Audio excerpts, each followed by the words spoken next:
Oi pessoal, eu sou Dani Jacobsen, sejam muito bem-vindos a mais um episódio do Mãe Sem Culpa, um espaço que traz informação, acolhimento e vivências em todas as fases da maternidade. Hoje, aqui no programa, nós vamos falar sobre os cuidados que devemos ter com a pele delicada dos nossos pequenos. Vamos falar sobre o uso de protetor solar, picadas de inseto, brotoejas, dermatites e também sobre cremes de assadura. Mas também nós vamos falar sobre os cuidados que devemos ter na gestação, cosméticos e procedimentos que não são recomendados, estrias, manchas, melasma e até sobre a queda de cabelo no pós-parto. Para esse assunto, eu trouxe a dermatologista, a doutora Letícia Gartner Mariani. Doutora, seja muito bem-vinda aqui no Mãe Sem Culpa. Prazer recebê-la. Prazer é meu, Dani. Muito obrigada pelo convite. Estou muito feliz de falar aqui sobre esse assunto que é meu dia a dia, que eu gosto muito. Então, falando sobre a minha experiência, né, eu sou dermatologista há 8 anos, fiz meu mestrado na área de dermatologia pediátrica e fui preceptora na residência de dermatologia na Santa Casa e na PUC. E atualmente eu atuo no meu consultório privado e atendo crianças recém-nascidas até adultos, né, 100 anos ou mais, todo o público. Doutora, então agora para a gente começar, eu gostaria de a gente falar sobre dermatologia pediátrica. Quais são os problemas mais comuns que tu pega no teu consultório de problemas de pele em bebês e crianças? Em bebês pequenininhos, então recém-nascido, a gente vê bastante questão de miliária, né? A gente vê os hemangiomas, né? Que são aquelas manchinhas vermelhas, né? As malformações de vasos. A gente vê dermatite atópica. Em crianças um pouquinho maiores, a dermatite atópica continua sendo bem prevalente. Aliás, ela é prevalente em toda a faixa etária da infância, né? Mas entra também as doenças infectocontagiosas, né? Por exemplo, as verrugas, os molusco contagioso, e já no pré-adolescente, daí já começa a queixa de acne, né, de pele oleosa, e agora também nas meninas um cuidado mais assim, que a gente vê mais nessa faixa etária, o cuidado com skincare, né, um cuidado mais com a pele oleosa, né, uso de produtos. Tá, e o que a gente pode, né, diferenciar quando aparece no consultório assim, alergia, ou brotoeja, ou uma dermatite atópica? Uhum. Então, a brotoeja, na miliária, cursa como bolinhas de água, que em geral comete o rosto, né, principalmente em crianças pequenininhas, né, recém-nascidas, ali nos primeiros meses de vida, costuma melhorar por conta, e piora muito, né, nos dias quentes, né, ou quando se usa muita roupa, né, fica muito abafado.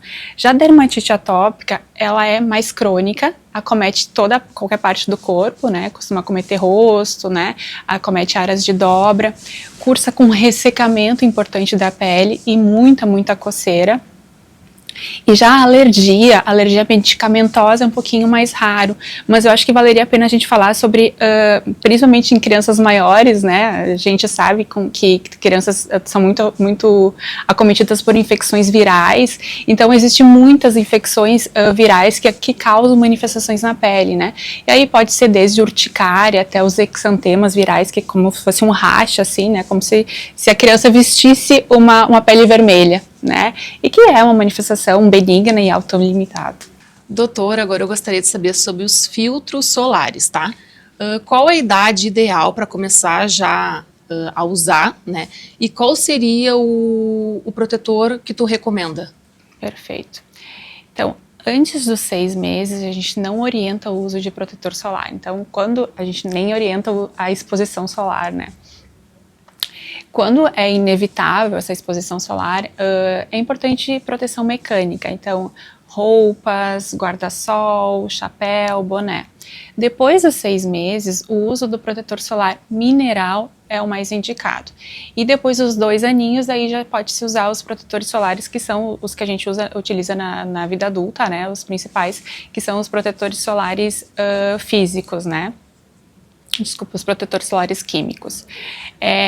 Uma dica prática que eu costumo dar é, dos 6 meses, né, depois dos 6 meses, usar protetor solar que tenha escrito Baby, né, que em geral eles são os minerais. E aí depois dos 2 aninhos, os que tem escrito Kids, né, então essa é uma dica prática para os pais, para eles procurarem os protetores.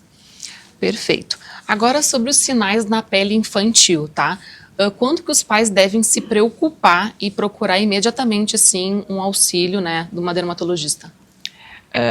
A gente costuma orientar a revisão de pele a partir do primeiro sinal que surge, né? A primeira pintinha que surge já seria interessante de levar no dermatologista, até para a gente fazer uma avaliação com o dermatoscópio, né? Que é um aparelho que a gente utiliza para aumentar essas pintas e ver o padrão dela. Mas qual a criança que tem maior risco? E aí já falando de câncer de pele, né? Crianças que têm o fototipo mais baixo, ou seja, as mais branquinhas, né? Ou os ruivos. Criança que tem história familiar de câncer de pele, ou então que, né, teve exposição solar intensa, algum torrão, assim. Então essas precisam de um cuidado maior. Agora a gente vai entrar então, assim, ó, sobre picadas de inseto, que eu acho que também é uma coisa que preocupa muito as mães, né? Quando que passa de ser um incômodo e a gente tem que passa a ser algo grave, né? Uhum. Qual é a orientação, assim, que tu dá em relação a isso? Claro. Dani, a maior parte das picadas de inseto, elas são benignas e autolimitadas, então elas são bolinhas que coçam, né, costumam causar bastante coceira e melhoram por conta. No entanto, às vezes as crianças podem fazer uma reação que a gente chama uma reação exuberante, né, então fazer bolhas, né. Então nesses casos, realmente a gente precisa às vezes usar medicamento oral e medicamento tópico para melhorar os sintomas e para encurtar a duração da doença. Em relação à reação alérgica mais grave, né, é mais raro. Claro, tem descrição de reação alérgica à picada de abelha, por exemplo, daí então alguns sinais de alarme, né? Então, rouquidão, dificuldade para falar, dificuldade para engolir, inchaço do lábio, né, angedema. Então, nesses casos, vale a pena levar numa emergência imediatamente. Porque muitas vezes, né, por exemplo, a minha filha, né, às vezes tem uma picadinha de mosquito e ela fica com um baita de um bolotão e vermelho por volta, né? Isso quer dizer que ela é alérgica? Não, não necessariamente. Isso quer dizer que ela faz uma reação exuberante, tá? Então nesses casos, às vezes, a gente precisa lançar mão de remédio oral até para diminuir essa reação, né? Tá bom, entendido. E agora em relação sobre... Tu acha que tem uma relação entre alimentação, tá? Se aparecer, por exemplo, uma dermatite atópica ou uma acne infantil, existe alguma relação com a alimentação, isso? Essa é uma ótima pergunta e a gente precisa, na verdade, pais de criança com dermatite atópica sabem que o quanto é difícil cuidar de uma pele com dermatite atópica, uma pele que exige hidratação 2, 3 vezes ao dia, então é uma doença que é demandante. Então, a gente colocar mais um diagnóstico, né, mais uma alergia, às vezes pode dar mais um peso, né? Então, assim, existe sim relação de alergia alimentar com dermatite atópica, mas é mais raro. E quando a gente desconfia disso naquela criança com dermatite atópica grave e que não está melhorando apesar do tratamento clínico otimizado, então nesses casos a gente suspeita. E agora falando sobre a acne, daí já falando de adolescente, né, o que os estudos falam sobre alergia, sobre alimentos e piora da acne? Alguns alimentos realmente podem piorar, então por exemplo, alimentos que levam o pico glicêmico, doce, e alimentos que tenham derivados de lactose. Mas o que eu falo para os meus pacientes? Que eles têm que perceber neles, né? Então, quando eles comem chocolate, eles pioram a acne, bom, eles estão no grupo dos que pioram, né? Então, essa é uma conduta que tem que ser individualizada, isso não vale para todo mundo. Perfeito. Então, essas crianças que têm... né, aumento da acne com a ingesta, né, de doces, seria bom controlar também, né? Exatamente, a gente tem que dar uma controlada. Tá bom. Agora em relação ao banho do recém-nascido, tá? Qual seria a frequência ideal? E também gostaria que tu falasse sobre na hora de escolher um sabonete, né, para evitar ressecamentos, qual que tu recomendaria também? Perfeito. Então, assim, banho, em geral, um banho ao dia seria o suficiente, né? Um banho com sabonete. Claro, depois falando nas crianças maiores que começam a ter suor excessivo ou que entram na piscina, a gente precisa tirar o excesso de cloro. Então, a gente pode dar um segundo banho, né? Mas aí o segundo banho apenas com água, tá? E em relação ao uso do sabonete, a gente sempre prefere os sabonetes Sindet, são aqueles que não têm surfactantes, né? Hoje em dia tem muitas opções no mercado, e aí uma dica também é sempre usar pouca quantidade, assim, é uma gotinha, duas para lavar o corpo todo, e a gente prefere, né, deixa para as áreas de dobra, então axila, meio das pernas e pés, e era isso, o resto é água mesmo. Agora me surgiu uma dúvida em relação também a bebês, tá? Existem aqueles sabonetes que dizem escrito na embalagem, da cabeça aos pés, tá? Muitas dermatologistas, né, e pediatras falam que não é legal usar, né, o mesmo shampoo para a cabeça e para o corpo, né? Esse tipo de sabonete, né? Tu acha que é recomendado ou é bom usar um separado, shampoo separado e um sabonete separado, específico? Eu não vejo nenhum problema, tá, de usar o shampoo ou sabonete da cabeça aos pés. Mas o que acontece? Às vezes, principalmente para mães de meninas, né, que tem cabelo um pouquinho maior, às vezes esses sabonetes não deixam o cabelo macio, né? Então, assim, a gente pode usar um shampoo infantil, um condicionador infantil, mas aí só uma dica, daí falando principalmente nas crianças que têm algum problema de pele, é de não deixar esses produtos em contato com a pele, né? Então, assim, passou o shampoo, passou o condicionador, quando for enxaguar, colocar a cabecinha um pouquinho mais para trás para que esse produto não entre em contato com a pele. Então bebês que tomam banho na banheira, não é bom utilizar. Daí fica um pouquinho mais complicado, né, de fazer essa diferenciação ali. Tá. Agora vamos entrar então sobre cremes de assadura, tá? Quando o bebê já tá ali com, né, uma assadura significante, né? O que tu recomendaria de creme de assadura? Então, não existe o melhor creme de assadura. Eu costumo falar que o melhor é aquele que a família consegue usar. Às vezes o que uma gosta mais, a outra não gosta. Então, né, não tem nenhum problema. Acho que cada um escolhe o seu, assim, o seu melhor. Mas alguns cuidados, tá? Evitar creme de assadura que tenha perfume e evitar também os que têm parabeno. Tá? Então, seria uma dica, assim, de produto a ser evitado. Tá. Agora eu gostaria de saber sobre as manchas de nascença, tá? É bom ter um acompanhamento dermatológico, vai sair com tempo ou não? O que tu falaria, né, sobre essas manchinhas e marquinhas de nascença? Dani, para responder essa pergunta, eu vou dividir em dois tipos de mancha, tá? Número 1, as pintas, que são os nevos, né? Existem nevos congênitos, que é aqueles que a criança já nasce, né? Então, aí depende do tamanho. Tem até nevos congênitos que a gente chama de gigantes, né? Que são aqueles que têm mais de 20 centímetros. Esses precisam de um acompanhamento regular, porque sim, eles têm maior risco de câncer de pele, aqui falando de câncer de pele e melanoma, que é o mais agressivo. Então, assim, nasceu com essas lesões, precisa ser avaliado pelo dermatologista. E, por outro lado, existe também outros tipos de mancha, que são as manchas vasculares, os hemangiomas, que também são muito comuns, que daí é uma manchinha vermelha, né? Também, alguns hemangiomas precisam de tratamento. Por exemplo, um hemangioma muito grande, ou um hemangioma que está ao redor da boca, ou ao redor dos olhos. Então, é importante essa avaliação precoce, porque o que a gente sabe? Quanto antes a gente começa o tratamento para esse tipo de malformação, melhor responde. E antes é quanto tempo? É 3 meses de idade. Então, assim, é realmente uma avaliação precoce. Perfeito. Doutora, agora eu gostaria de saber, assim, quais são os cuidados que os pais devem ter, né, com a pele infantil no inverno e no verão? No inverno, a palavra-chave é hidratação, né? Então, hidratante, hidratante, hidratante. Qual hidratante? De preferência, algum hidratante sem cheiro e algum hidratante que seja para o público infantil. Além disso, não adianta a gente passar muito hidratante e aí de repente ficar 50 minutos no banho quente, né? Então evitar também medidas que danifiquem a barreira cutânea. Então evitar um banho muito quente, evitar muito tempo no banho, evitar o uso excessivo de sabonete, evitar o uso de esponja. E já para o verão, a palavra-chave é protetor solar. Então assim, protetor solar e protetor solar. E também não podemos esquecer do uso do repelente, né? Então, e aí a ordem aqui, que às vezes também é uma pergunta bem frequente, o que eu passo antes, né? Então é essa ordem mesmo, primeiro o protetor solar e depois o uso do repelente. Perfeito, então agora já fiz todas as perguntas, né, que eu gostaria sobre dermatologia pediátrica, e agora eu gostaria de fazer algumas perguntas sobre os cuidados que a gente deve ter na gestação, tá bom? Doutora, quais são os problemas mais frequentes, assim, na pele da gestante que tu vê, assim, né, na gestação?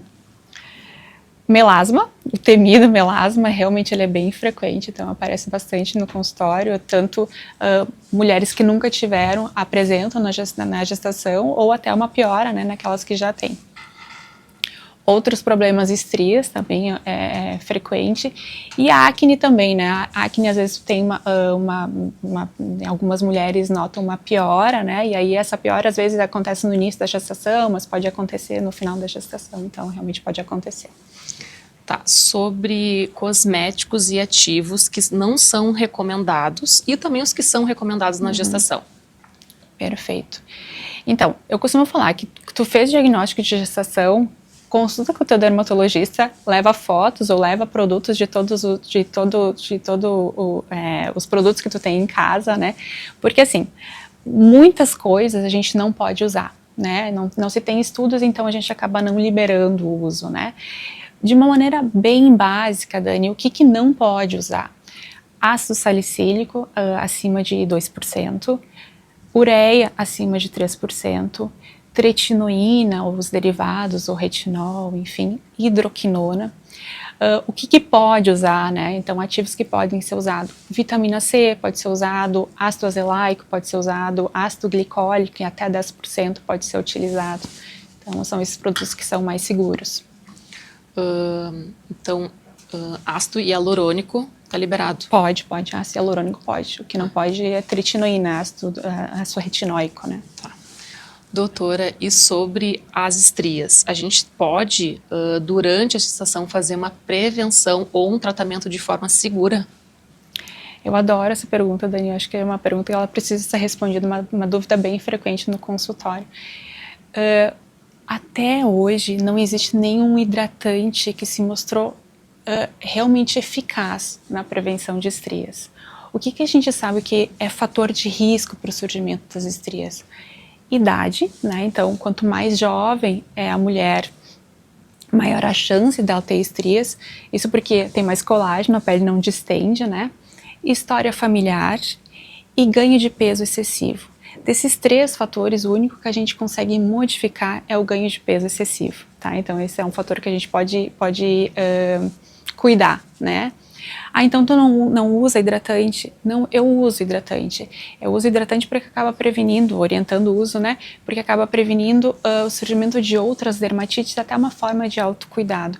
Mas eu acho que é uma coisa que a gente tem que tirar da cabeça, porque maternidade é cheia de culpas, né? Então, assim, às vezes a gente tem estrias, aí, se eu tivesse usado mais hidratante, não teria tido estrias. Essa culpa a gente não precisa carregar, porque não tem nada de comprovado em relação à hidratação. Mas aí, se a pessoa quiser fazer um tratamento um pouco mais agressivo, né, tipo invasivo, só após o parto, né? Perfeito, só após o parto, e alguns tratamentos só após a amamentação, parar de amamentar, né? Perfeito. Tá, doutor. E agora sobre como que a gente pode prevenir o melasma durante a gravidez? Com protetor solar. E aí, o que eu indico? Dupla proteção, tá? Então, primeiro um protetor solar sem cor e por cima um protetor solar com cor.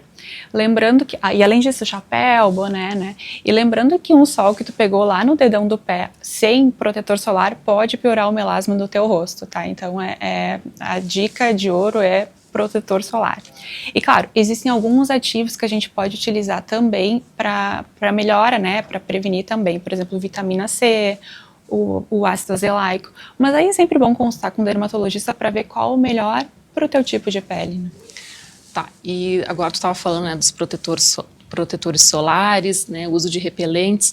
Quais são os cuidados, esses cuidados, né, que a gente tem que tomar cuidado, então, na gestação, né, que tu orienta?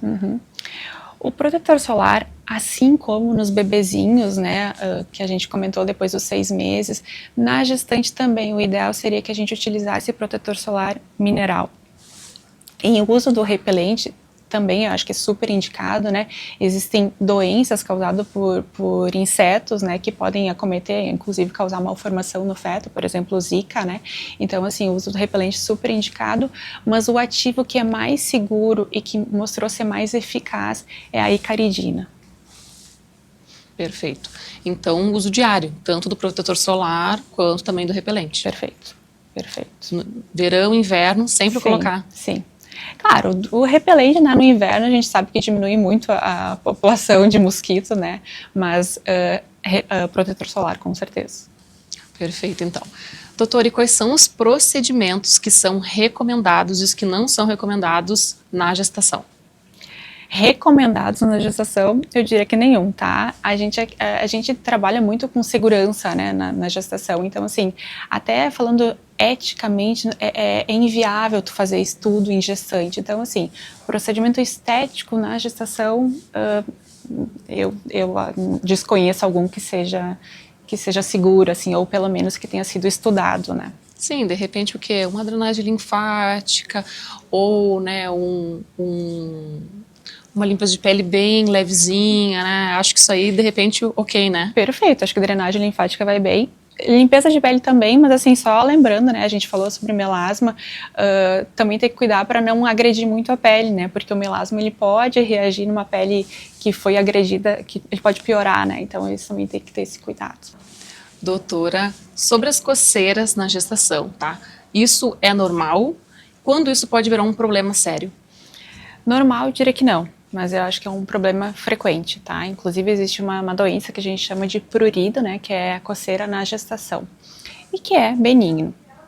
No entanto, existem doenças graves, né, que podem acometer tanto a mãe quanto o bebê, por exemplo, a colestase intrahepática, o pemphigoide gestacional, que cursam realmente com coceira.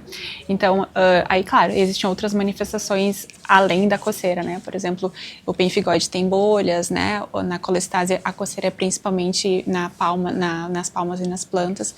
Então, acho que na vigência de coceira sempre vale consultar com algum médico. E quais sinais na pele, tá, da gestação a mulher tem que imediatamente procurar um atendimento da dermatologista? As pintas, em geral, elas modificam na gestação, isso por questão hormonal, tá? No entanto, uma pinta que cresceu muito, ou que tá sangrando, ou que mudou de cor, essa pinta ela precisa ser avaliada imediatamente, até para descartar algo mais grave. Doutora, e sobre os cuidados que a gente tem que ter na gestação, o que muda no pós-parto, principalmente na amamentação? Basicamente, toda aquela lista de ativos que a gente tinha comentado que é proibido na gestação, aqui continua sendo proibido na amamentação, né? No entanto, falando de procedimentos estéticos, aqui já, por exemplo, a toxina botulínica já está liberada, né? Inclusive no manual da Sociedade Brasileira de Pediatria já está liberado na amamentação, então já pode ser feito. Um alívio aí para várias mamães. Exatamente. Então, eu já quero te perguntar também, qual a dica que tu daria para as mães que estão tendo queda de cabelo no pós-parto, mais especificamente, né, na amamentação?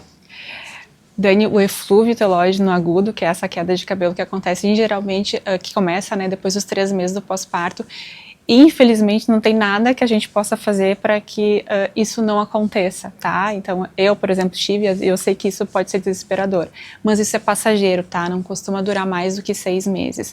No entanto, existem deficiências de vitaminas que podem contribuir para essa queda, então acho que sempre vale uma avaliação médica, né? Enfim, para não ter outras coisas que contribuem com essa queda que já é significativa. Até porque ela é hormonal, né? Exatamente. Não tem muito o que fazer, né? Tu tá dando todo o teu suporte ali, né? Pra produção de leite, pro bebezinho, enfim, que realmente é...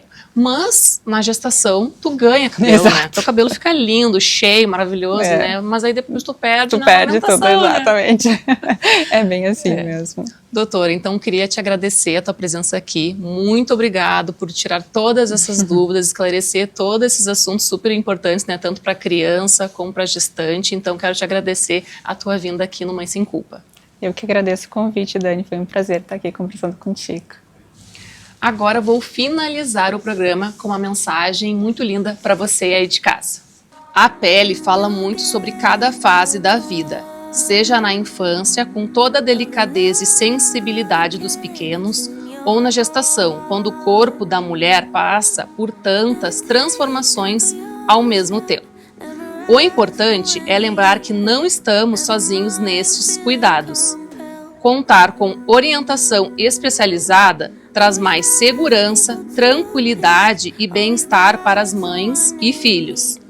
Cuidar da pele não é apenas sobre estética, é sobre saúde, conforto e autoestima. Que possamos seguir atentos, confiantes e sempre com carinho em cada etapa dessa jornada tão especial. Um beijo e até o próximo Mãe Sem Culpa.